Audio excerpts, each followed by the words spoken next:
Senhoras e senhores, boa noite. Para o encerramento oficial do Seminário Internacional Ética nos Negócios e Responsabilidade Global, convidamos para receber o palestrante a ilustríssima coordenadora da Cátedra Gestão de Cidades da Universidade Metodista de São Paulo, professora mestre Silvia Cristina da Silva Okabayashi.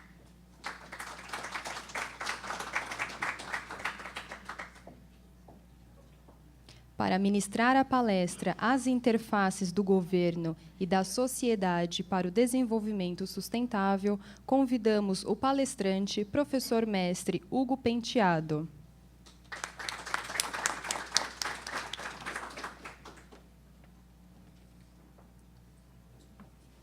Neste momento, passamos a palavra à professora mestre Silvia Cristina da Silva Okabayashi, que irá moderar os trabalhos. Boa noite a todos e todas. É uma grande satisfação estar aqui hoje, né, no nosso segundo dia de seminário internacional, que terá, na verdade, um encerramento aqui das atividades em São Bernardo, porque ele tem continuidade, terá continuidade nos 2 próximos dias na Unimep, né, em Piracicaba. Satisfação maior ainda tê-lo aqui, professor Hugo Penteado, né, que gentilmente aceitou o nosso convite, meu colega de profissão, né, somos economistas, e maior satisfação ainda porque a gente vai observar hoje, né, a economia tratada sob um outro ângulo, né, diferente daquele que nós estamos habituados a ver nos nossos livros teóricos, onde devemos consumir, né, a exaustão, né, sem que tenhamos nenhuma preocupação aí com o planeta, digamos assim. Então, passo a palavra ao senhor e, novamente, agradecer pela presença. Obrigado a todos. É um prazer estar aqui, poder discutir um assunto tão interessante. Não é um assunto recente, esse tipo de tema que nós vamos discutir hoje já vem sendo discutido há mais de 60 anos e, na verdade, só tem sido amplamente ignorado. E, para a gente começar a nossa discussão, eu queria fazer um convite de reconexão, porque, na verdade, o ser humano precisa repensar a sua postura dentro desse planeta. E até tem uma piada interessante, que um planeta chegou para o outro e falou: estou com uma coceirinha nas costas. O outro respondeu: não se preocupa, isso é a humanidade, já já passa. Então, na verdade, nós não temos a menor relevância para o planeta, é o planeta que tem muita relevância para nós, e é nós que temos que negociar o nosso futuro com ele. E o mais importante também, nós que somos economistas, a gente vai ter que ampliar nosso conhecimento para outras esferas. Conhecer mais como funcionam os ecossistemas, a biologia, porque a gente já tem constatações científicas muito importantes hoje, como, por exemplo, do ponto de vista da biologia, nós sabemos hoje que somos todos um. Estamos todos interrelacionados. Todos os seres vivos dependem de todos os seres vivos e dos ecossistemas. 80% do que entra pelas nossas bocas são água. A água só existe porque existem os animais e as plantas. Se eles sumissem da Terra, a água sumiria junto. E o oxigênio que nós estamos respirando nesse momento vem do fitoplâncton dos oceanos. Na nossa finíssima atmosfera a quantidade gigante de seres microscópicos, bilhões, trilhões deles que produzem isso, grande parte dele. Nossos corações não estariam batendo se não existisse um ser vivo na Terra capaz de armazenar a luz do Sol. Então, o nível de interdependência e de relação com a vida desse planeta nosso é muito maior do que isso. Eu só dei uma pincelada com vocês, mas é muito mais que isso. A própria curiosidade, se vocês tiverem, entender um pouco como foi a origem da vida na Terra, é extremamente interessante. A gente tem nossos corpos muito relacionados com a água, a vida é relacionada com a água, e um bebê nasce numa bacia da água. Então, a gente tem que entender que a sustentabilidade e o papel das empresas, dos governos, passa por reconhecer essa dependência, e isso só vai ocorrer através de uma reconexão. não podemos mais continuar trabalhando o mito de total separação da economia e da sociedade com o planeta e a natureza que nos acolhe. Isso é impensável do ponto de vista científico hoje. Um outro ponto importante, vocês devem ter visto recentemente a polêmica novamente com o clima. Essa polêmica não deveria nos interessar, assim como não deveria nos interessar nenhuma das consequências, porque se a gente quer mudar a nossa história, a gente tem que parar de se preocupar tanto com as consequências e começar a se preocupar com as causas, né? Então, e lembrar também que o aquecimento global ele está virando o mito do único problema, e não é. Ele não é o problema, ele é um dos problemas.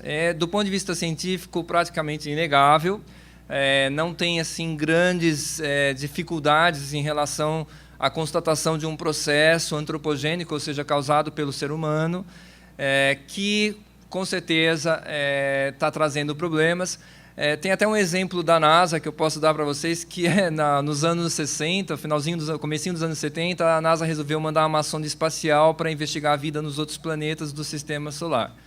E o Carl Sagan foi na NASA e disse: não percam seu tempo, não tem vida nos outros planetas. Mas como você sabe isso? Pergunta a NASA. Eu sei por causa da composição químico-atmosférica da atmosfera dos demais planetas. Ela é rica em gás carbônico, pobre em oxigênio e os gases estão em equilíbrio. O planeta onde há vida é o inverso. Rica em oxigênio, pobre em gás carbônico e demais gases, e os gases não estão em equilíbrio porque a vida desse planeta regula quimicamente o ar, o solo e a água 24 horas de todos os dias de todos os anos. E nós participamos desse processo. Então, na verdade, ele estava certo, né? Pelo menos tal como a gente conhece, não foi encontrada nenhuma vida, a sonda foi, mas, no final das contas, a gente já sabe que estamos perseguindo hoje a atmosfera dos planetas mortos do Sistema Solar ao injetar anualmente 20 bilhões de toneladas na atmosfera. Nos últimos 60 anos, as emissões de gases do efeito estufa são assim jamais vistas, é muito ingênuo acreditar que nós sabemos as consequências de emissões tão cavalares na atmosfera. Se o planeta fosse uma bola de futebol e eu passasse um verniz em torno da bola de futebol, isso seria o que representa a atmosfera em relação ao tamanho do planeta. Ela é uma finíssima, extremamente fina. E uma outra evidência também importante, que faz parte de uma discussão não tão acolorada, mas que deveria fazer, é hoje o maior processo de extinção da vida do planeta dos últimos 65 milhões de anos. Então, hoje a gente consegue contar por dia o número de espécies, animais e vegetais que são perdidas pela pressão do nosso sistema conflituoso com os ecossistemas, né? Então, como eu descobri isso? Através de uma discussão dos economistas americanos com Stephen Jay Gould, que é um paleontólogo também dos Estados Unidos, e os economistas americanos escreveram: de acordo com Stephen Jay Gould, toda a vida na Terra está fadada à extinção. E aí o Stephen Jay Gould, os economistas escreveram: por isso, se a economia causar alguma extinção, estamos prestando um favor à natureza. Aí o Stephen Jay Gould respondeu: nunca participei de um debate tão curto, mas é verdade, toda a vida está fadada à extinção, mas isso ocorre em eras geológicas de milhões de anos, coisa que nosso cérebro, que só vive décadas, não vai entender. Então, a régua, realmente, milhões de anos e bilhões de anos, para nós é meio incompreensível. Tanto que, para entender o milésimo último segundo no qual nós aparecemos nesse planeta, geralmente os paleontólogos colocam a vida da Terra em 1 ano. Então, a vida humana apareceu no último minuto do último dia desse ano do planeta, né? Então, é muito difícil de compreender. Mas Stephen Jay Gould completou: é muita ingenuidade achar que essa extinção jamais irá se voltar contra os causadores, nós, né? Então, e lembrando o que a biologia declara hoje, que somos todos um, né? Então, é muito interessante. Uma vez eu estava numa refeição com uma amiga minha dos Estados Unidos, né? E ela falou que queria fazer um agradecimento para essa refeição. Eu falei, aí eu pensei que ela ia fazer um agradecimento religioso, porque ela é muito religiosa, e ela: agradeço aos animais e às plantas por mais essa refeição. Eu quase adicionei animais, plantas e um monte de gente, né, que plantou, transportou, fez aquela comida chegar. É impressionante como a gente também está interligado socialmente, né? E aí foi aí que eu me dei conta que é verdade. Não importa que comida você esteja na sua mesa, aquilo são realmente partes de animais e plantas, né?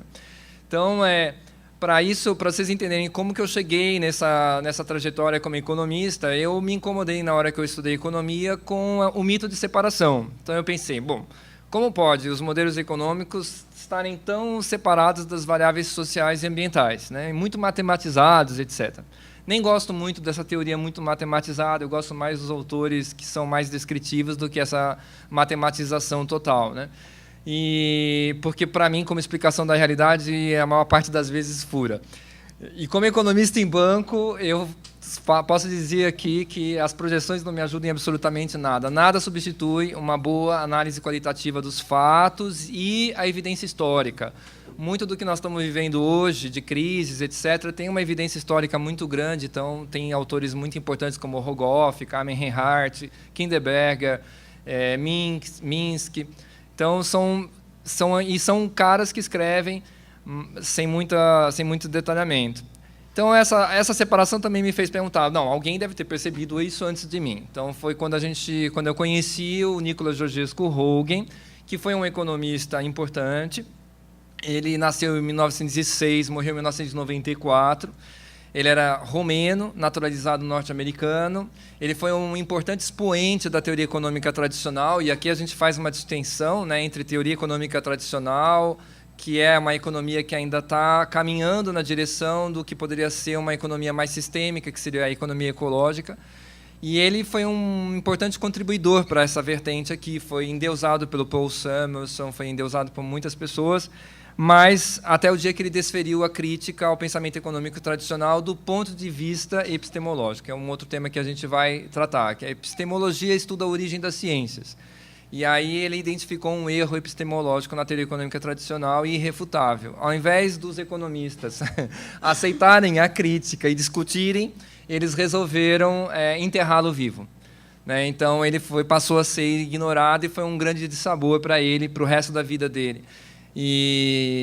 Mas, enfim, seria equivalente a Sabin descobrir a vacina e os seus colegas, os seus pares na sua ciência ignorarem a descoberta, né? Então, também tem trabalhos que contam um pouco a trajetória de Roegen e colocam isso como um grande defeito da economia como uma ciência, de não respeitar os pares e de não aceitar ideias novas, ou seja, ficar muito dentro do que já foi pré-concebido. Mas, para o próximo slide, eu não posso mudar os slides, então eu vou falar mais do que eu devo, esse é um problema. Então, isso eu já falei para vocês. A preocupação ambiental, volta.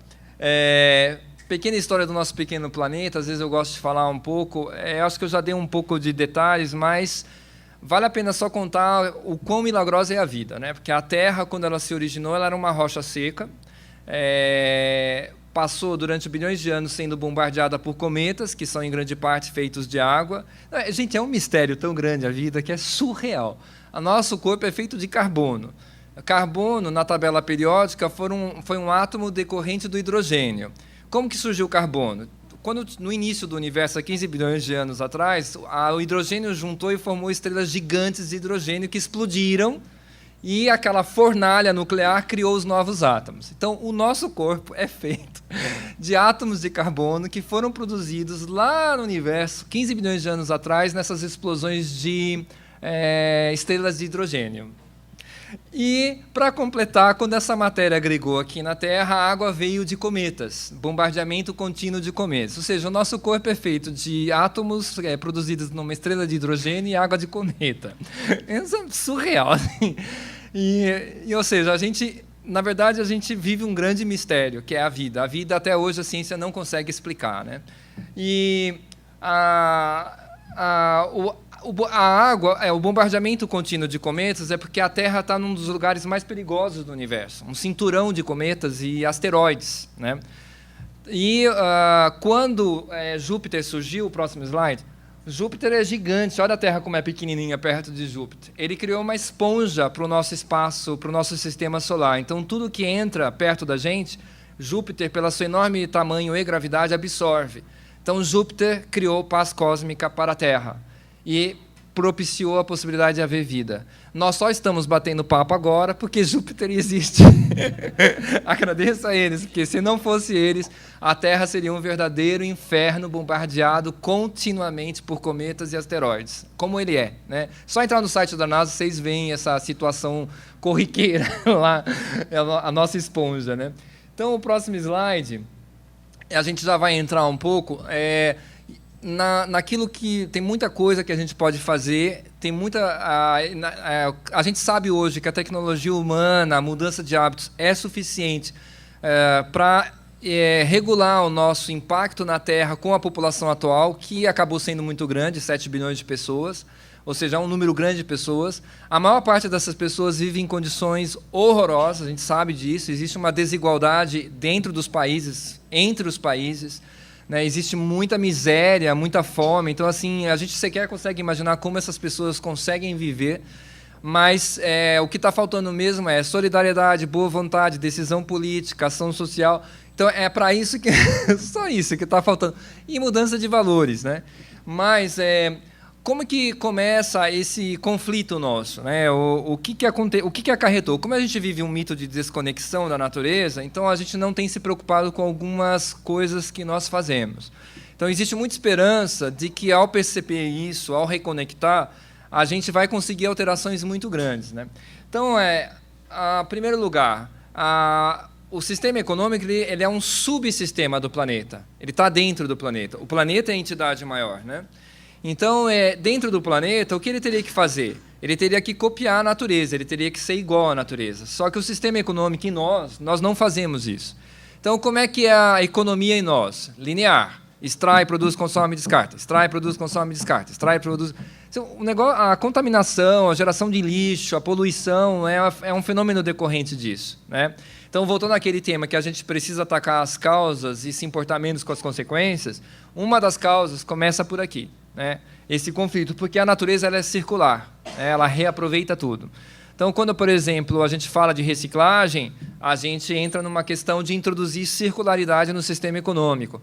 Quando a gente pega uma empresa e vê ela falando de logística reversa, a gente está falando de uma circularidade, ou seja, uma empresa que produz geladeira, ela não vai mais entregar a geladeira para você e você, não quero mais essa geladeira e jogo no lixo, ela é obrigada a buscar.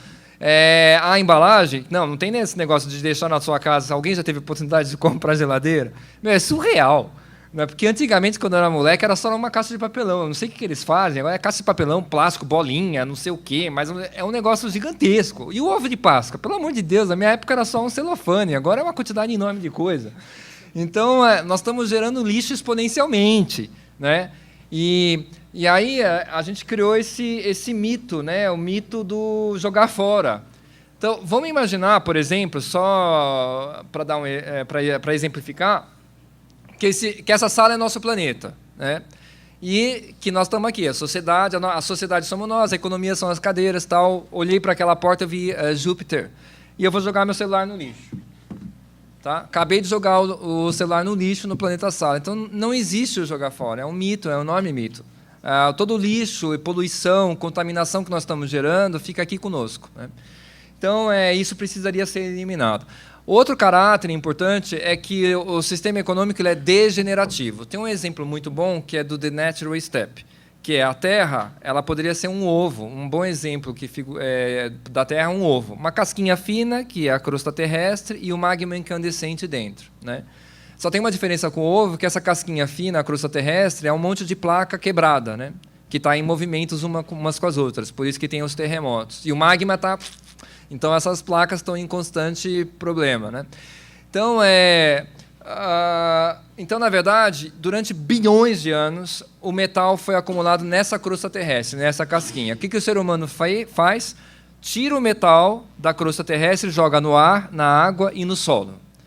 E a natureza não vê isso há bilhões de anos. Então, não tem como a natureza limpar isso. Ela não tem ciclo regenerativo para os metais. O único ciclo regenerativo é o cérebro dos seres vivos. Não é um ciclo regenerativo muito bom, né?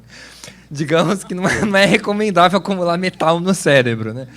E, portanto, aí vocês vão me dizer, não podemos usar metal? Podemos usar metal, lógico que podemos, num ciclo, né? Sempre reaproveitando, não jogando no lixo. No Festival Internacional de Cinema Ambiental, passou um filme sobre o... Imagina navio, gente. Navio também é jogado no lixo. Já pensaram nisso?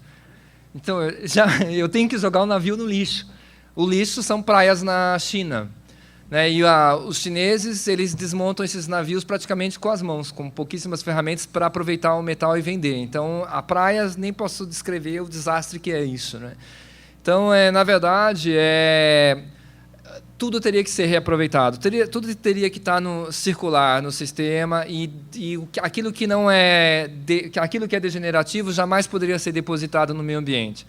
Então, tem vários mitos. Eu estou aprendendo muito com um estudioso do Embrapa sobre agricultura orgânica, que são vários mitos que vão se sobrepondo, que a agricultura orgânica é cara, que ela é pouco produtiva, é justamente o inverso.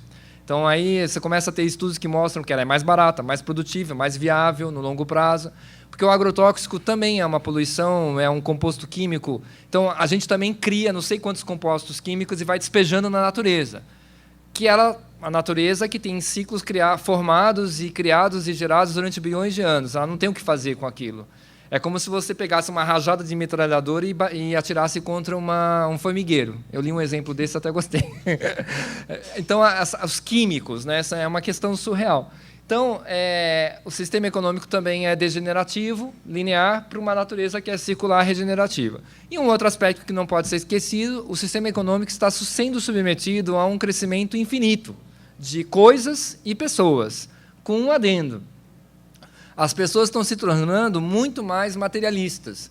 Então, a minha mãe, que tem 79 anos, viveu numa época completamente diferente da nossa. Não tinha televisão, não tinha telefone, era bonde, não tinha carro, não tinha celular, não tinha ferro de passar, não tinha geladeira. Era outro mundo, gente. Então, para vocês terem uma ideia, esse mundo consumista, esse sistema de consumo que a gente vive hoje, ele é do período pós-guerra, tem 50 anos. Né? E a gente está preso nele, e ele não está sendo bem sucedido nem do ponto de vista econômico. Né? Então, também é um grande esforço para todos nós estudiosos descobrir como que a gente vai ter um sistema mais harmonioso com a natureza, mais viável para a sociedade e mais sustentável, não tão suscetível a crises. Né? Porque o que a gente está vendo é que é suscetível a crises em países que a gente gostaria de ser, como países ricos, né? Como Estados Unidos. Né? E pega o caso da Espanha. Em 2007, o desemprego entre os mais jovens, entre 18 e 25 anos, era 18% da população nessa faixa etária. Hoje é 54%. Ou seja, aumentou 3 vezes. Então, não está tendo nem sustentação econômica. Né? Então, é um outro tema também que a gente tem que inserir no contexto. Um sistema bom, não dá para ser extremista ambientalista nem extremista econômico.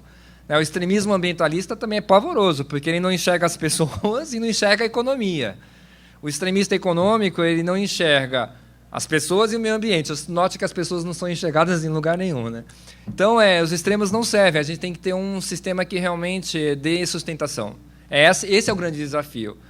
E, já adiantando também uma outra coisa importante, os cientistas sabem hoje que nós estamos em overshooting. Ou seja, em relação ao planeta, nós geramos um overshooting. O que significa isso? Nós esgotamos a capacidade regeneradora dos serviços ecossistemas da Terra antes de terminar o ano. Né? Ou seja, para resolver o problema, nós vamos precisar reduzir o consumo absoluto de matéria e energia.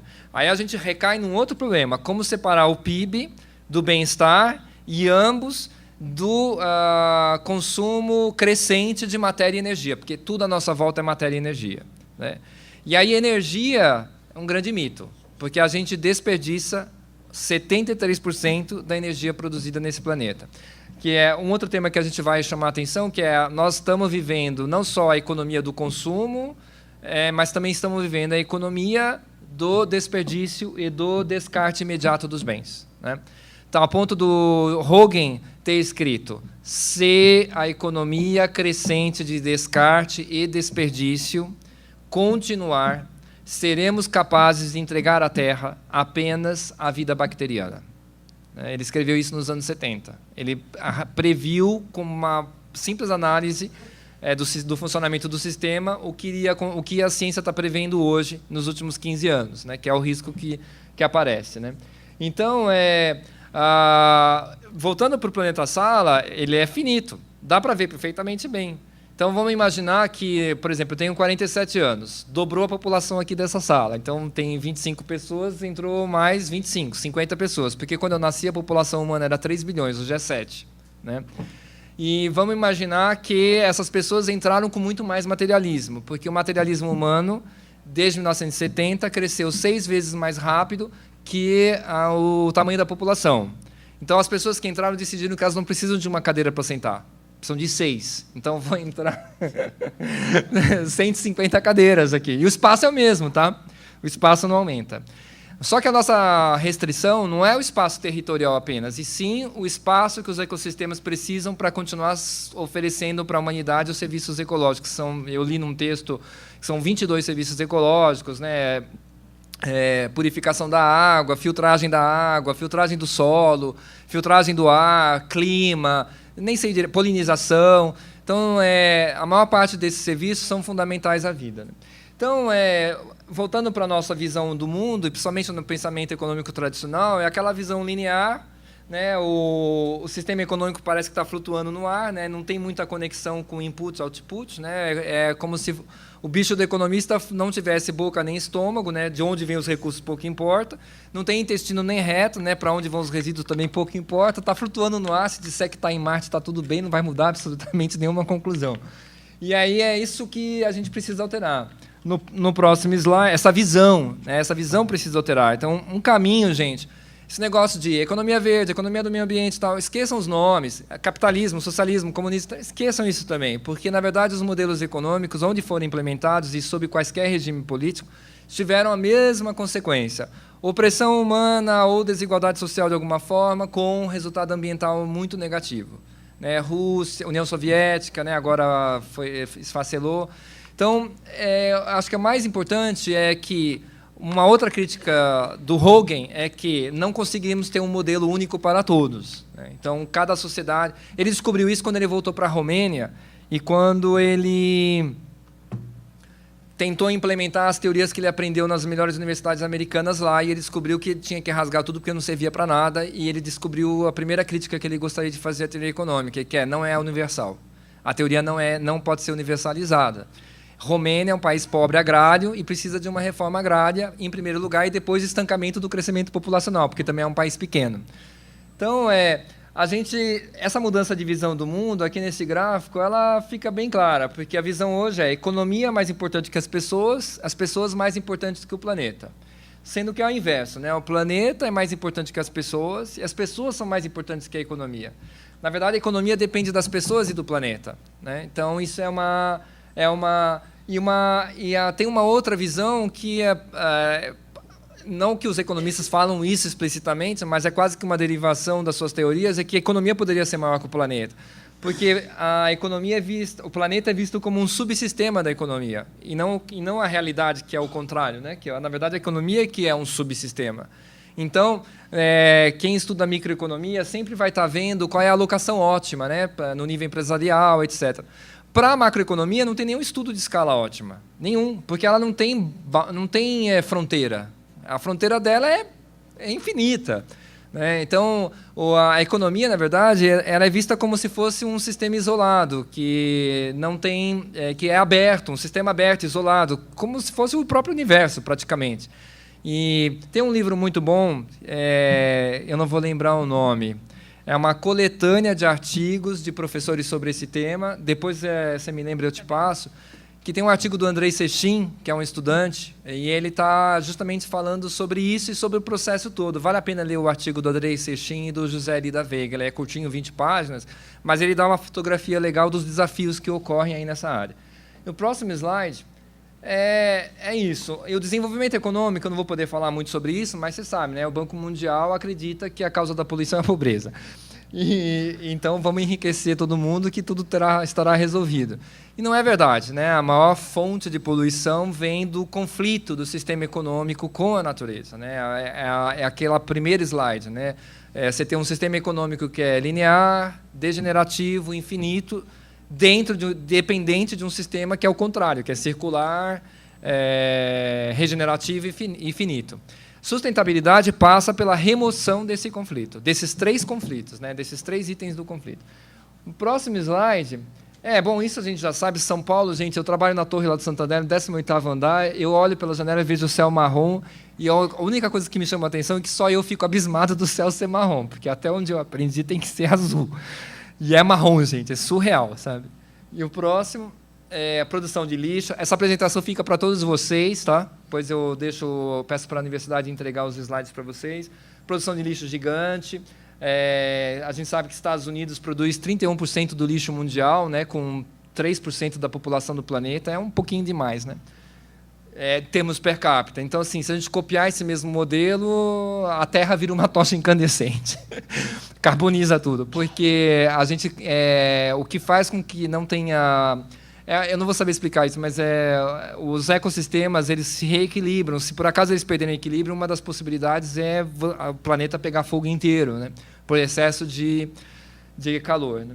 Próximo, a pegada ecológica. Tem o site, né, da pegada ecológica, vale a pena pesquisar no Google. Você calcula, a minha pegada é 1,3 planeta, mas eu não coloco as minhas viagens de avião que eu faço pelo banco. Porque se eu pusesse, dava 10 planetas. Tem um movimento no Reino Unido hoje, para vocês verem como as coisas estão mudando. O Reino Unido eu descobri 2 coisas interessantes recentes, por causa das Olimpíadas. Um é um movimento contra viagens de avião, lá. O outro movimento a principal tendência de consumo no Reino Unido hoje não é gastar em bens de luxo, e sim doar para movimentos sociais, né, entre as classes mais abastadas, né? Então, não vou comprar uma bolsa de 50 mil reais, eu vou participar de um projeto social. Achei interessante. Então, assim, o mundo está em constante mudança e evolução, então tem vários movimentos também super interessantes, né? Eu conheço pouco, mas... E aqui, só para explicar esse último retângulo, como é que você obtém a pegada ecológica? Você vê o teu consumo... hábito de o que você come, onde você mora, o que você faz, seu transporte. Por exemplo, eu vou para o trabalho de bicicleta, eu sou vegetariano. É verdade, eu sou mesmo. Não é mentira. E isso vai atenuando o impacto que você tem. E aí, se todo mundo tiver o teu hábito, toda a população da Terra tiver o seu hábito, e você sabe que o seu consumo é transformado em terra, hectare de terra, e você sabe que os hectares de terra na Terra são fixos. Então, eu obtenho um quociente. Eu tenho quanto que é o meu consumo, multiplico pela população mundial e divido pela Terra. Aí vai dar 1, 2, 3, 4, 5, 6 terras. A Gisele Bündchen dá 150 planetas. Então, é nesse sentido que se calcula tudo, entendeu? Então, o que está se questionando hoje é o padrão de consumo. Tem 2 livros interessantes que eu não consigo ler por falta de tempo, mas está lá na minha cabeceira, eu sempre vou dando um pitaco, que é Consumptionomics, do Chandra Nair, que fala dessa visão que a China vai entregar o consumo que o mundo precisa por causa da sua população gigantesca. E ele questiona muito isso, e é bem interessante a forma como ele questiona. E tem energias renováveis não serão capazes de sustentar uma sociedade de consumo. E aí a crítica é a sociedade de consumo. Também é do Ted Trainer, é um livro muito bom também. Depois você me anota, eu posso passar essas indicações. Aqui é uma inversão, né, da fotografia da Terra à noite, só para lembrar que nós temos um problema grave com a floresta amazônica. Eu não sei quanto tempo eu tenho, que eu não... Tem mais 10 minutos. 10 minutos. Gente, a Amazônia, Keynes escreveu que no longo prazo todos estaremos mortos. Eu adaptei a frase dele: sem a Amazônia, todos estaremos mortos. É surreal, gente. A Amazônia tem uma importância fundamental para nós aqui na região sudeste e na vasta... O Brasil só não é um enorme deserto por causa da Amazônia. Lembrando da relação de água com comida, vou contar a história rapidinho do Antônio Donato Nobre, que teve o TEDx Amazônia, aí eu fiz uma apresentação lá, ele falou antes de mim. Aí ele falou assim: a Amazônia tem 600 bilhões de árvores. Quando foi a minha vez de falar, eu falei assim: pelo amor de Deus, Donato, não conta isso para os economistas, porque para os economistas uma árvore só tem valor quando está derrubada ao chão. Então, esconde isso, né? 600 bilhões de árvores, eu não consigo nem imaginar. Mas o pior é o que ele falou depois, que é fantástico. As árvores transpiram através das folhas. Também não sabia isso. E essa transpiração sai na forma de vapor de água. As árvores produzem, por dia, 21 bilhões de toneladas de água jogadas na atmosfera. Para ter uma ideia de comparação, o rio Amazonas, que é o maior em volume do mundo, produz 19 bilhões de toneladas de água. Esse vapor só metade fica na Amazônia. O resto é distribuído e, graças a Deus, tem a Cordilheira dos Andes, porque quando os ventos dos mares jogam essa massa para cá, ela bate e volta para a região sudeste, Argentina, Paraguai, centro-oeste, que seria um enorme deserto. Se você pegar a latitude do mundo onde está o Brasil, só tem deserto. Deserto de Nairobi, deserto da Austrália, deserto do Chile. Nós somos a exceção por causa da Amazônia. Mas, assim, assistam no site do TEDx Amazônia, porque esse é um dos serviços que a Amazônia nos presta, e para substituir seriam necessários 50 mil Itaipus, né? Então, é insubstituível, portanto. É melhor manter, porque vai ser complicado substituir. E ele chegou para um cacique, né, porque eles fizeram um estudo no INPA, Instituto Nacional de Pesquisa da Amazônia, durante, sei lá, 10 anos, 15 anos para descobrir isso, e chegou para um cacique e falou assim: nossa, a gente descobriu que sem a floresta não tem chuva, sem chuva não tem água, sem água não tem alimentos, né? Como que vocês sabiam isso o tempo todo? Aí o cacique: a floresta nos contou, né? Foi a resposta dele. Está lá no vídeo dele. Mas, em suma, a Amazônia, se os Estados Unidos tivessem se desenvolvido onde está o Brasil, no próximo slide, a gente vê que a destruição florestal dos países ricos foi gigantesca, né? A gente tem Estados Unidos com apenas de 2% de remanescentes florestais naturais, Europa praticamente zero, e Brasil ainda é um dos países com maior recurso florestal ainda. Então, existe um embate muito grande. Então, eu não posso falar muito sobre a Amazônia, mas quem quiser me manda e-mail, eu conto tudo o que eu sei, mas, assim, é extremamente preocupante. A gente precisa se mobilizar, porque é muito preocupante. A Amazônia está sendo queimada viva, tá? E ela não tem ainda um projeto realmente sustentável na Amazônia. É uma terra sem lei ainda por cima. Esse é o maior problema, né? O próximo slide, pode ir passando, depois vocês dão uma olhada com calma, que é o resultado oculto do crescimento, né, a perda de florestas. O próximo slide é solo fértil e água. O próximo slide é colapso de reservas pesqueiras. O próximo slide é perda de biodiversidade, a maior extinção, já comentei isso com vocês. E isso também já falei, pode mudar.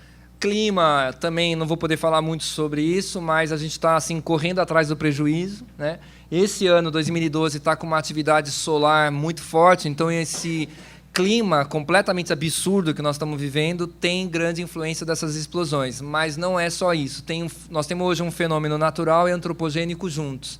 Então, nós vamos precisar equilibrar o máximo que a gente puder, pelo menos a parte onde a gente pode atuar, que é o nosso sistema, porque isso pode levar realmente a uma crise muito séria. Então, só para vocês saberem, o próprio FMI reconhece que as mudanças climáticas já reduziram a produção de alimentos, já reduziram a produtividade das terras mais férteis e tem uma série de desafios pela frente. E se todo mundo resolver comer carne nesse planeta, estamos fritos. Vai ter que plantar soja na cabeça de todo mundo, porque a gente não come a vida do boi, a gente come a morte do boi. A vida ficou para ele. Se todo alimento que fosse dado para o boi fosse dado para as pessoas, aumentaria a oferta de alimento 10 vezes. Então, é uma mudança de hábito muito interessante. Quem quiser pode até me perguntar, porque carne também não é nada saudável em excesso, nós somos onívoros, então tem que comer pouca carne, nada de churrascaria é crime. Para o organismo, tá, gente? Não é crime, ninguém vai ser preso porque foi uma churrascaria, mas é crime para o organismo. E engorda, acelera o envelhecimento, intoxica, causa doenças como doenças degenerativas, etc. Mas o fato é que a gente tem que prestar atenção um pouco na equação, começar a fazer perguntas na equação. Qual é a equação hidrológica da carne? Quanto de água é necessário para produzir 1 quilo de carne? Então, começar a fazer essas perguntas, né? Mas o próximo slide, crescimento populacional vertiginoso, né? O próximo slide é o materialismo humano, que eu já falei para vocês. E aqui é um resumo do quadro atual, né? As causas que nós temos que atacar, os sinais de insustentabilidade, né? O overshooting. O alerta é overshooting, desculpa. Os sinais de insustentabilidade, a extinção da vida, aquecimento global. Tem muita coisa que pode ser feita. Só falta vontade política e participação. Se cada um fizer isso, as empresas, o governo, todos, né, isso resolveria muita coisa. E, rapidamente, quanto tempo eu tenho? 2 minutos. Então, eu vou falar 2 minutos sobre a crítica do Hogan, né, que é isso aqui, esse é o último slide. É o seguinte, vai ser difícil falar isso em 2 minutos, mas eu vou tentar.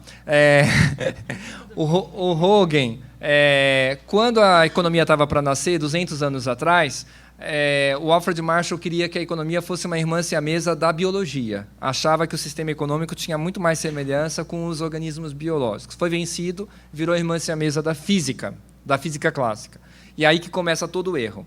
É assim, a física clássica é a ciência da locomoção. Então, basta saber a posição, massa e velocidade, e eu consigo determinar tudo. Então, se eu aplicar uma força, eu sei até onde vai. Previsível. Se eu aplicar uma força com sinal contrário, volta para o ponto original. Reversível.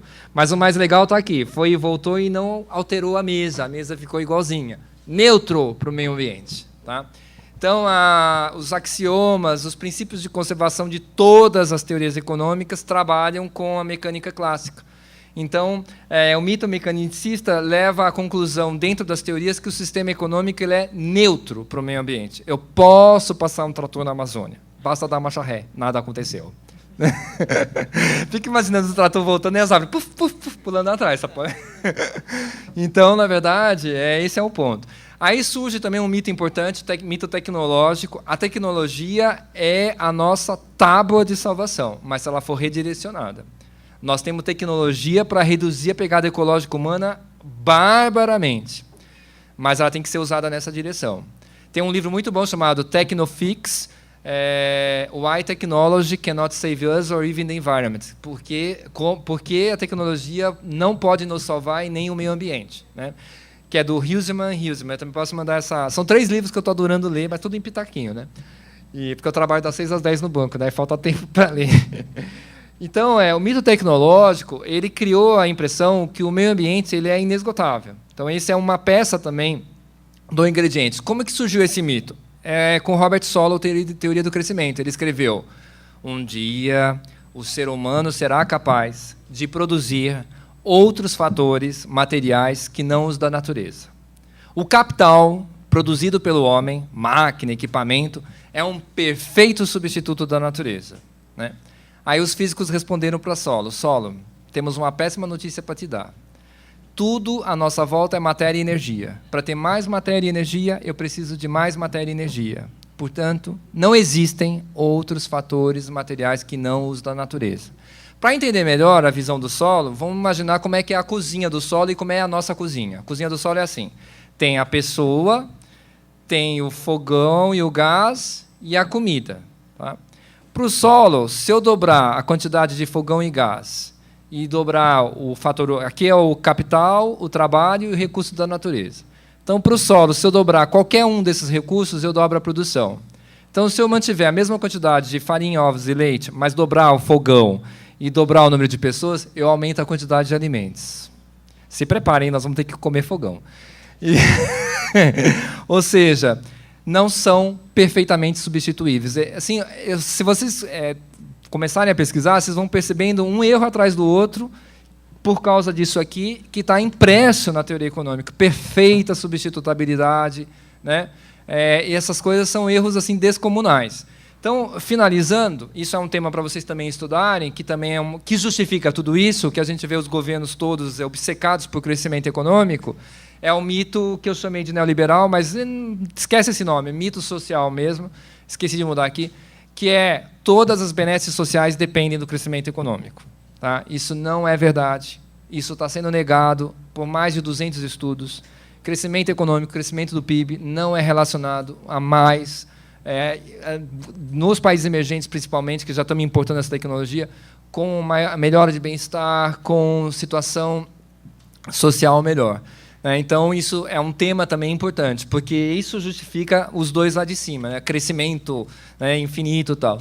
Então, é uma remodelação total que a gente precisa.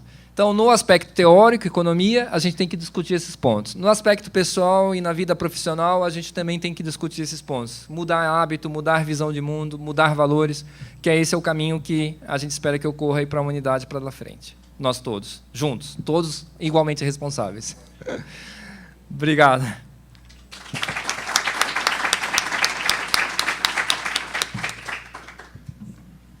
Obrigada, professor. Foi ótima a exposição. Ótima, e a gente fica feliz em saber que há estudos, né, que propiciam essa nova visão, né, da economia, uma real visão, né, desse sistema econômico, mas muito triste também em saber que isso ainda é muito ínfimo, né, que a gente está ainda a passos muito vagarosos a conquistar aí um novo modelo de sistema econômico. Nem sei se a gente pode chamar de um novo modelo de sistema, mas algo diferente. A gente abre agora as perguntas. Fiquem à vontade, por favor.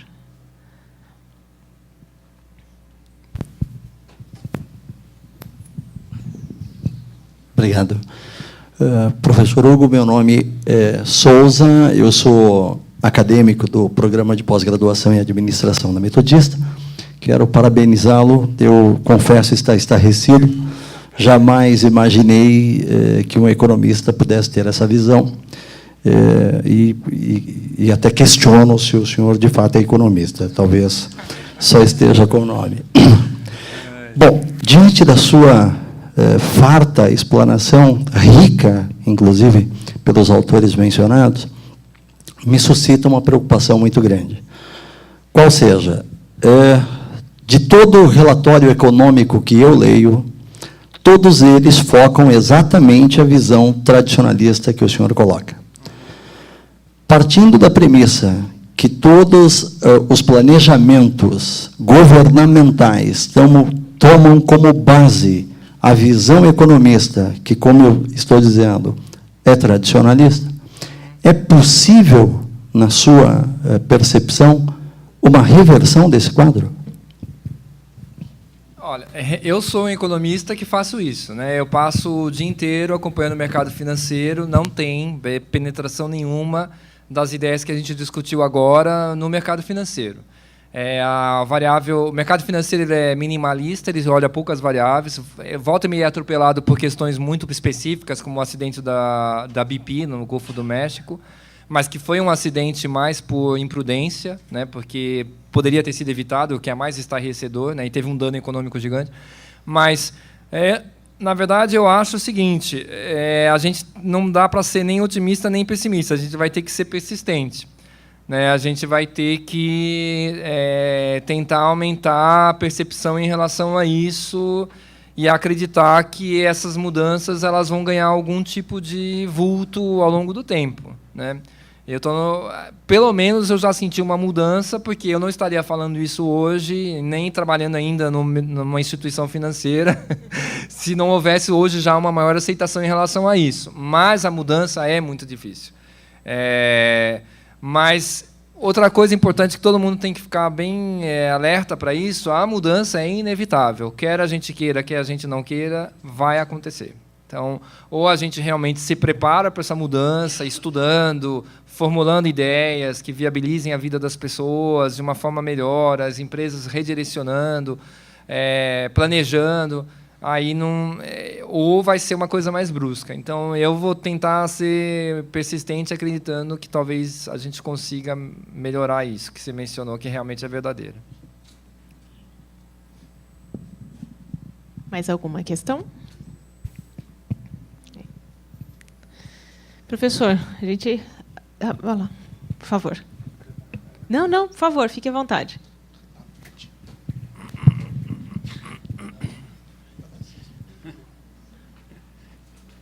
Estava saindo de lá e ele falou, lá vem.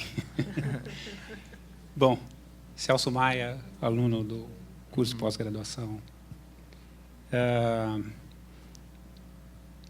Eu nasci em 1959.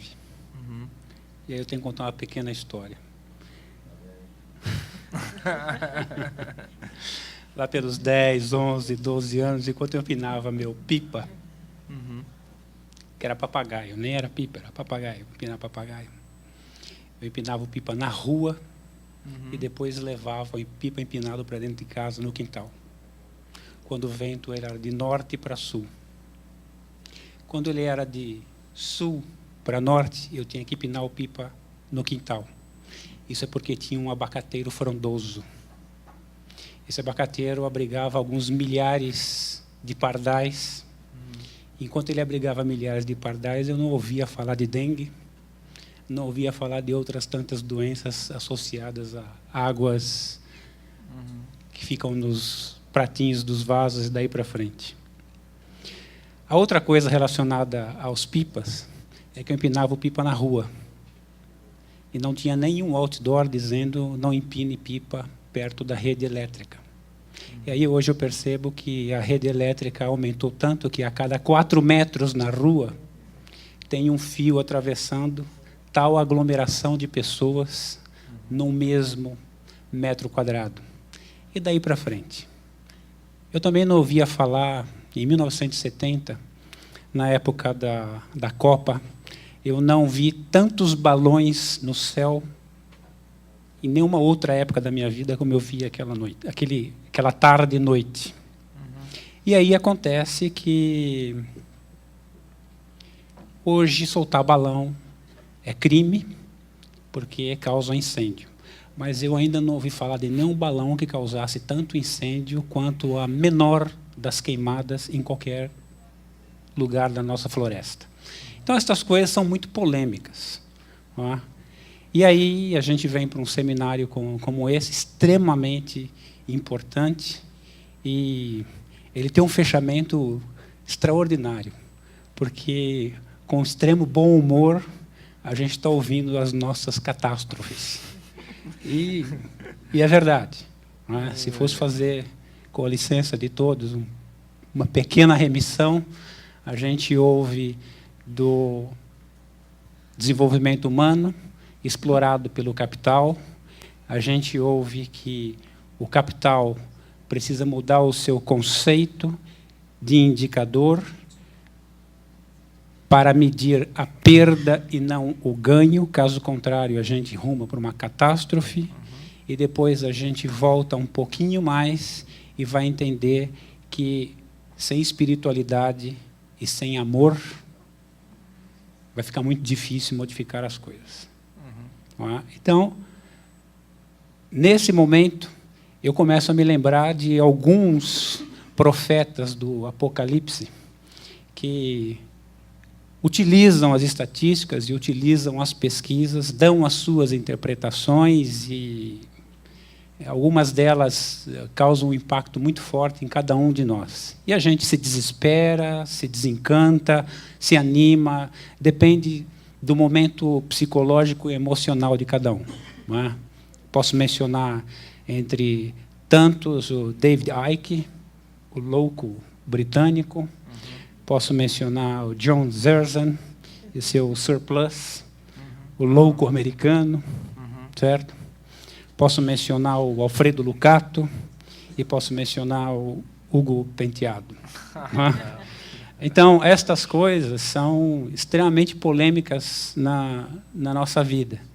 E a ideia é falar aqui que todo esse pessoal traz notícias de alguma coisa que a gente não sabe como modificar. A gente sabe, sim, que teve um início, e o professor Ladislau ontem foi brilhante na questão da água. A água está gelada nos pés, e eu não faço nada, e é o joelho, a cintura, e no peito, e no nariz. E quando todo mundo acha vamos fazer alguma coisa, ele nos surpreendeu dizendo que tinha gente que estava contente porque estava boiando. Então, fica muito difícil a gente saber onde mexer com essa questão. Então, como alguém que estuda bastante, que leu bastante, que tem muita informação sobre isso, aonde o mundo acadêmico está efetivamente trabalhando essa questão? Com qual mensagem que não seja aquela do terrorismo, do medo, e de que a gente tem que ter esperança e de que as coisas vão passo a passo, que vão devagar, que as coisas não dão saltos, que elas são lentas. Não é? Só para terminar, relembrando um pouquinho a palestra de antes, entre tantas situações da ecologia e da sustentabilidade, tem a questão da sustentabilidade própria de cada um. Não é? Então, professor, eu vou discordar, mas o Banco Mundial está correto. O problema é, sim, a pobreza e a miséria, mas a pobreza e a miséria mental. Essa, sim, causa isso. Então, modificar o estado de consciência é extremamente difícil. E parece que a gente está abraçando muito esse limiar da espiritualidade e do amor, praticamente como única solução. Mas aí, o mundo acadêmico, ele fala com toda a sua racionalidade e com sua lógica. O que é que o mundo acadêmico pode falar nesta questão com uma mensagem objetiva, com uma mensagem que realmente conduz a algum resultado? Bom, na verdade, em relação à pobreza, eu queria deixar bem claro que eu sou totalmente... Fico impressionado com o fato de haver tanta pobreza. Assim, aquele exemplo é apenas para dizer que, ao invés de o que nós estamos ignorando o tempo todo, é o problema da má distribuição. Então, fala-se muito do crescimento, mas pouco se discute da distribuição. Então, não sei se vocês sabem, a concentração de riqueza do mundo rico hoje é quase tão ruim ou pior que na época da Maria Antonieta, que foi guilhotinada. Então, a gente está vivendo um sistema hoje de concentração de riqueza extrema. E até em literatura tradicional você vê os jornais tradicionais falando sobre isso. Nos Estados Unidos, 99% da renda do período recente foi absorvida pelo 1% mais rico. Ou seja, o país está no meio de uma crise, mesmo assim, o pouco que se produz de renda vai para apenas 1% da população. Esse é um negócio muito surreal. Então, a pobreza ela só acontece, na minha opinião, ou na opinião dos autores, por conta desse flagelo, dessa má distribuição dos resultados do nosso sistema econômico, né? E, em relação a outra mensagem, assim, realmente, se a gente for parar para olhar, dá um pouco de medo, porque parece muito catastrofista mesmo, né? Semanas para trás foi a Groenlândia que sumiu, né? Eu recebi um torpedo. Hugo, Groenlândia sumiu. Eu falei, nossa. E o pior é que ainda fiquei com uma dúvida até hoje, faz uns 7 dias, porque eu lia lá atrás que, como a Groenlândia é um território e o gelo está em cima dela, se derretesse, cairia no oceano e aumentaria o nível dos oceanos, né? Então eu estou para pesquisar isso, porque derreteu tudo e não aumentou o nível dos oceanos então, né? Sei lá, não sei o que aconteceu. Aí me deram uma explicação preliminar, que isso depende da estação do ano, da densidade do mar. Bom, eu não sei. Enfim, mas assim, eu acho que a gente não pode perder a esperança. E se a gente perder a esperança, então é melhor, aí não vai funcionar. Então a gente tem que manter a esperança. O que estão fazendo conosco é acreditar que não há esperança, não há o que fazer, isso é mentira.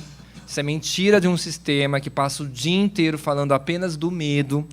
Outro dia eu peguei um táxi, eu não assisto televisão, não assisto jornal, eu não leio mais praticamente nada que vem da mídia, porque eu acho horror do horror do horror. E aí, nesse táxi, agora tem essas benditas televisãozinhas e estava passando um jornal, esse jornal matinal. Gente, era uma tragédia atrás da outra. Era assim um negócio, aquilo foi... Eu só não tive coragem de pedir para ele mudar, porque eu não queria ter essa liberdade com ele. Só perguntei para ele, é sempre assim? Ele falou, é sempre assim. Tem um outro legal também, quer que eu mude? Eu falei, não, eu quero descer do carro. Então, as pessoas estão sendo bombardeadas diariamente só por aquilo que é ruim, só por aquilo que é mal feito. Ninguém é bombardeado por aquilo que é bom, belo, bonito. E você falou em amor, o grupo Meadows do MIT concluiu o trabalho deles sobre limites do crescimento, que a solução passa pelo amor. Amor pela vida, amor pelos outros animais, amor pelos outros seres vivos, amor por outros seres humanos. Ou seja, o regime de solidariedade e não de competição. E em relação ao mundo acadêmico, tem muita coisa, mas muito esparçada. Eu conheço pouco, porque eu não sou acadêmico, né? Até gostaria de ser, mas eu sou economista de banco, de instituição financeira. Mas eu gosto muito, conheço pouco, da visão do Manfred Max Neef, que é um economista chileno. Gosto muito dessa noção de economia solidária. A gente sabe que as empresas, infelizmente, vão ter que sofrer uma remodelação grande. Então, nós vamos ter que sair do global para o local. A gente vai ter que sair das competências que ficam só na mão de empresas que regulam tudo e ir para competências humanas. E o mais incrível é que a Organização Internacional do Trabalho já declara que o único lugar que cria emprego no mundo hoje, no mundo inteiro, não só no mundo atrasado, mas no mundo em desenvolvimento, no mundo rico, é no brand, produto sem marca, self-employment, a pessoa que cria seu emprego, e microempresa. São os únicos lugares que criam emprego. Aí você vai no livro do Kevin Phillips, Wealth and Democracy, ele fala que as grandes corporações que comandam a maior parte do PIB, mais da metade do PIB mundial, ano após ano, contratam menos pessoas em nível absoluto, com a população humana crescendo, ou seja. Então, eu acho que no meio acadêmico tem muita coisa interessante, bem interessante olhar essa nova visão de mundo. E conciliar com a visão atual, sem revangismo, sem disputas, sem inimizades, né? Acho que tem que encontrar um caminho em que você consiga... Mas é isso. Ok, vamos para uma última pergunta. Bom, boa noite, Hugo. Tudo bem? Boa noite. Meu nome é Cláudio Zanutinho, também sou aluno aqui do mestrado. Muito boa a tua palestra, parabéns, muito legal. Bom, a gente basicamente chega aqui ao final, né, desse encontro. E muito se discutiu ontem, hoje, a gente ouviu muita coisa, e eu fico a refletir a quantidade de coisas, a quantidade de assuntos e a quantidade de possibilidades que nós ouvimos nesses 2 dias foi enorme. Não sei se eu saio com um sentimento de plena incompetência ou se eu saio com um sentimento de plena esperança e plena renovação e novos desafios e tudo mais. Quando você fala aí a respeito do amor, não é? Interessante a gente ouvir isso. Eu sou batista de carteirinha, fui criado, né, no contexto batista desde 1900 Guaraná com rolha, e esse é um discurso cristão. É um discurso cristão. É um discurso onde a gente ouviu desde criancinha que a coisa é bem simples, né? Bem simples. Então, você vai lá, ama teu próximo, não é? E, de certa forma, vai resolver bastante coisa. E Jesus também vai falando o seguinte, que é muito mais fácil um camelo passar no buraco da agulha do que o rico herdar o reino dos céus. E assim vai outras reflexões. Jesus, na pergunta de um dos seus discípulos lá, né? Na realidade não era nem um discípulo, mas de um dos questionamentos de um mestre da lei, fala, então, o que eu tenho que fazer para te seguir? Bom, é simples, tu larga tudo, vem atrás de mim, e a gente vai acertar esse negócio facilmente. E quando a gente vê esse monte de complexidade, esse monte de coisa que está acontecendo, a gente fica assustado. Quando você vem até nós, entendo como representante de um banco, porque você trabalha no Santander, e ontem, na explanação do professor Ladislau, o Santander é uma das 147 corporações que detém 40% do capital do mundo, não é isso? E ela está inserida dentro das 75% das instituições, dessas 147, que tem um grande poder de influência e de capital no planeta. Não é?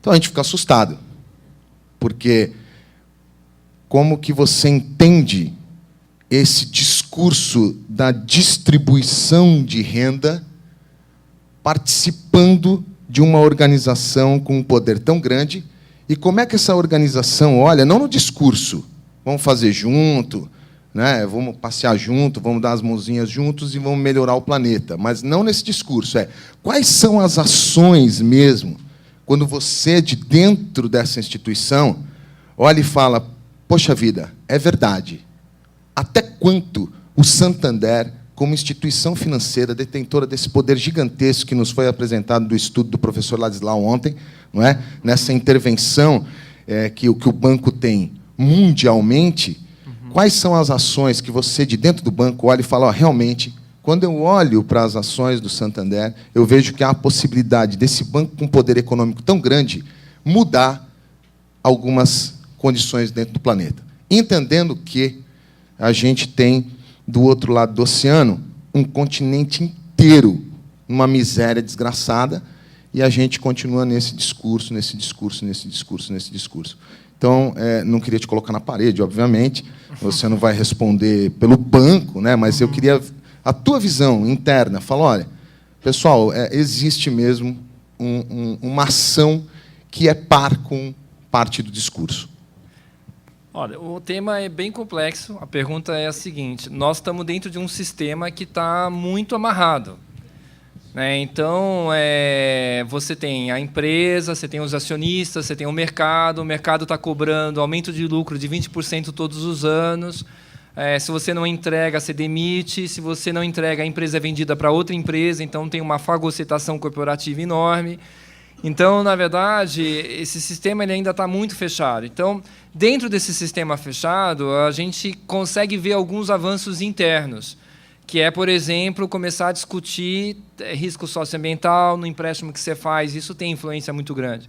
A hora que você está emprestando dinheiro, o banco, como banco, né, você está determinando resultados. Se você olha para isso... Então, hoje, por exemplo, tem um enorme filão de mercados para biólogos, ecólogos, químicos, pessoas que entendem dos ecossistemas dentro dos bancos, porque para determinadas... Por exemplo, no caso, 100% da carteira é avaliada sob esse prisma, né? Isso, gente, isso é um primeiro passo de 1000 passos que teriam que ser dados, mas é um dos primeiros passos. Na minha área específica, a gente trabalha com investimento responsável, que é um score que é feito com base no comportamento das empresas, como ela trata as questões socioambientais. Então, a gente avalia, a gente fez análise de 129 empresas do Ibovespa, só 54 estão aprovadas, as outras estão reprovadas. Então, isso é uma maneira de fazer as coisas também. Por outro lado, esse é o elemento interno. Tem um elemento externo, que é o público, que adere às empresas. É o público que adere aos investimentos. Então, essas pessoas, infelizmente, elas cobram pouco, elas pouco se importam. Então, o universo externo também ainda é de muita aderência e de muito pouca cobrança em cima do que as empresas fazem. Então, a nossa esperança é que, por exemplo, no caso de investimentos responsáveis, o fundo de investimento responsável na nossa empresa representa 0,2% de todo % do patrimônio que a gente administra. Mas por quê? Porque o investimento responsável não é meu mérito, não é mérito da nossa empresa de investimentos, é mérito do investidor, do cliente. É o cliente que acorda de manhã e fala, olha, eu quero meus investimentos relacionados com conceitos socioambientais, né? E o critério que a gente usa... Eu e o meu analista, a gente trabalha isso, a gente fala, se a gente fosse analisar com aquilo que a gente pensa, nenhuma empresa seria aprovada. E, na verdade, a gente aprova pelo critério que a gente chama de best in class, melhor na classe. Mas, se a gente fosse adotar critérios muito absolutos em relação ao que a gente acredita que é sustentabilidade, a gente não conseguiria aprovar nenhuma empresa. Então, mas a gente aprova empresas que estão caminhando naquela direção. Então, a gente tem o elemento, o sistema, que é muito amarrado, muito fechado ainda, que está começando a ser bombardeado. Essa crise que nós estamos vivendo desde 2008 é um momento importante, porque muita coisa pode mudar. Eles estão tentando manter o status quo, o sistema, mas eu acho que eles não vão conseguir, então mudanças vão ter que ser implementadas para, inclusive, reverter o quadro social negativo que está associado a essa crise. E tem um elemento externo, que são as pessoas. As pessoas precisam atuar melhor como eleitoras, consumidoras e investidoras, porque o mundo é como ele é, porque nós todos votamos nele dessa forma. E aí a gente não pode reclamar enquanto a gente não fizer essa mudança interna, né?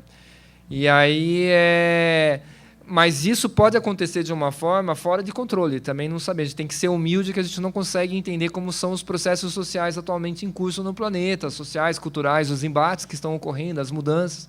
Então, é um processo muito difícil de você entender. E outra coisa extremamente importante a gente não vai ter um salvador da pátria. Assim, o salvador vai ser todos nós. Assim, é o karma coletivo, é a visão coletiva, é o objetivo coletivo. Não tem como escapar disso, né? Então, nós vamos ter que realmente, cada um fazer a sua parte, por pequena que seja, mas a hora que conseguir uma soma maior, consegue uma mudança realmente palpável. Temos mais uma pergunta do professor Moses, e se me permite uma interrupção aqui. O professor Moses é professor de uma turma que está iniciando hoje no pós-graduação de controladoria, né? E eles vieram para cá como uma aula magna. Então, parabéns a vocês que estão aqui. Professor, por favor. Ok. Obrigado, Silvia. Obrigado, Hugo, pela palestra. Eu acho que nós estamos realmente no momento em que devemos escutar um monte de coisas a respeito de economia, certo?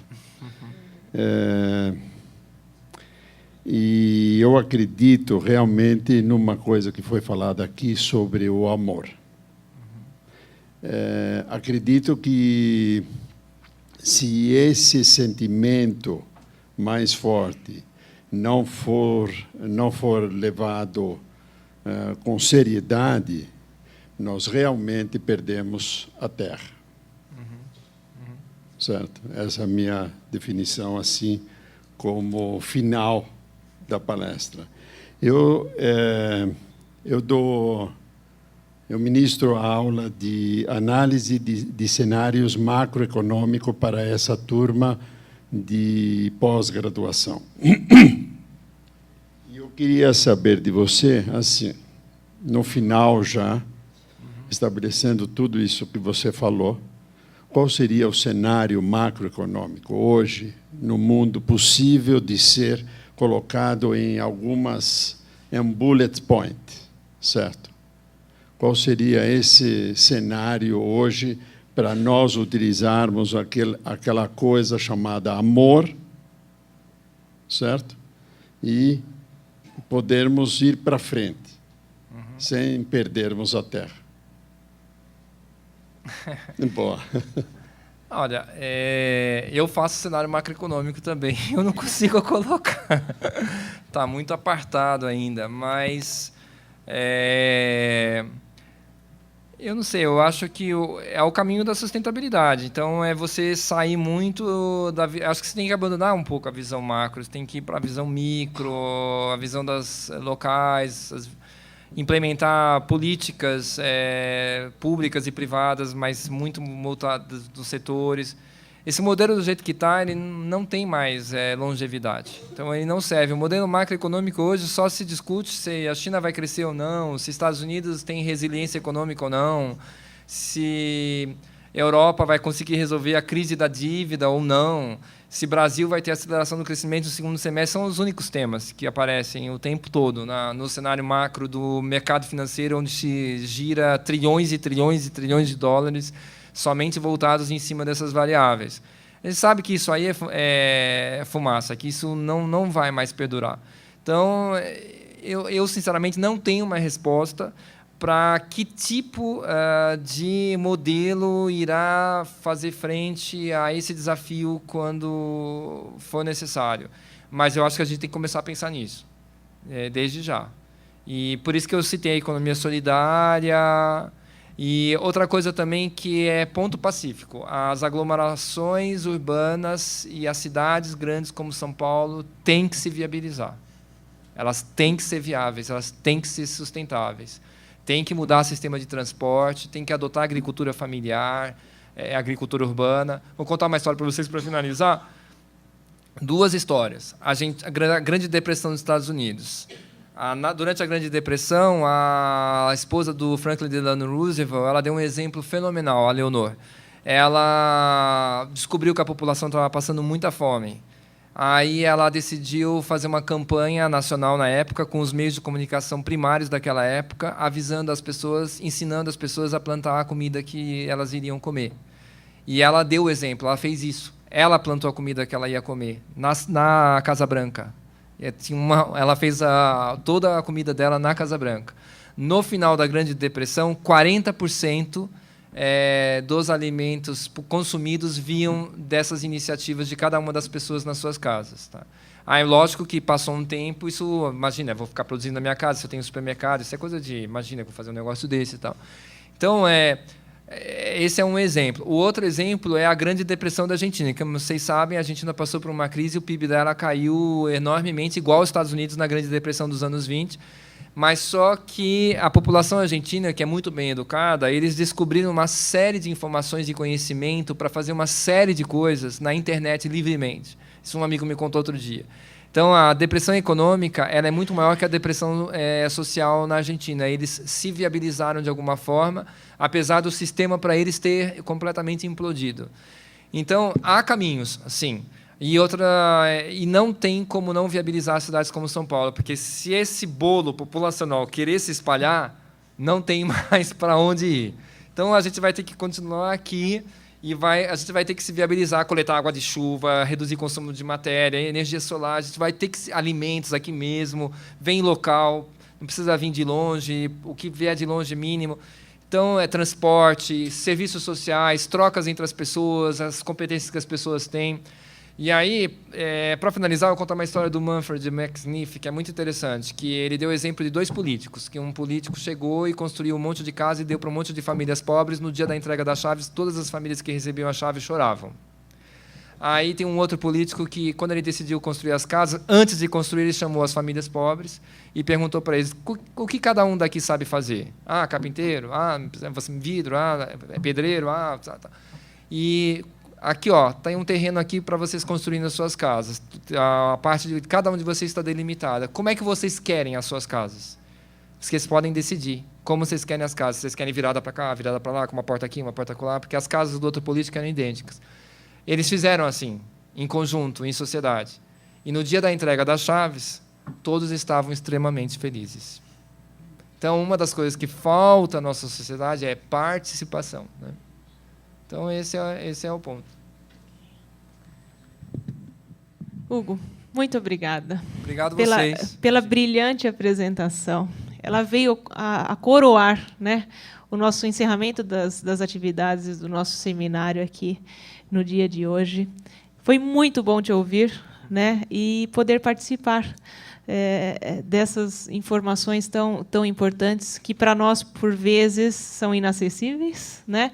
Mas eu acho que, neste momento, a universidade tem um papel fundamental, que é multiplicar esta informação. E aí, certamente, nós poderemos sair daqui como multiplicadores de informações e caminhar para um mundo melhor, digamos assim. Muito obrigada. Boa noite.